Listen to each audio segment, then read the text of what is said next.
Mu curi mana weh? Mak mana? Aku tak curi Ming. Tak, bukan curi ni. Aku beli di jalan Espeleto. Ming. Ming, mari tengok Ming. Apa dia ni Ming? Aku bawa Ming. Ming. Ming, ni Ming, kau beri ni. Ming. Untuk saya tengok dok. Bagi molek ni weh. Stainless steel ni Ming. Bangsa industri, bagi industri. Mahal ni. Mahal Ming kau ni. Mu curi mana weh? Mak mana? Aku tak curi Ming. Tak, bukan curi ni. Aku beli di jalan Espeleto. Bagi mata habis lagi ni. Bagi baru lagi. Lepas tu? 2 kali bakar. Ming nak jual. Ming ajak Ming. Nak jual. Ada kenal saya ngambil barang mahal. Saya sekolah aku ada ya kedai pasal kereta. Aku ada dia. Yo beli mahal dak ajak lalu Dia beli beli mahal kat aku tu. Aku jual barang 500 dia bayar 1000. Aku jual barang 1000 dia bayar 2000. Dia bayar mahal weh. Pandai aku nak 1000 ni.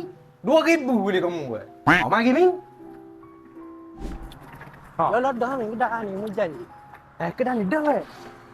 Dia toke bandar, dia toke kawung, toke bandar. Kata kedai bas tu. Ya ada dua-dua. Ya, kedai bas ni ada, kedai bandar ni ada. Entah panggil saya nak mau. Ming cepat ke Ming? Beh. Kenapa? Abe toke dekat bandar sini ya. Bagi siapa? Baru siapa? Beh, abe ambil kalau kita nak taruh vacuum. Vacuum. Kedai abe luar tak letih ni nak nyapu. Kita ada dosa lagi. Dok, ni bu industri be. Industri. Yo gagah be, abe mari tengok dulu. Boleh. Mari tengok dulu.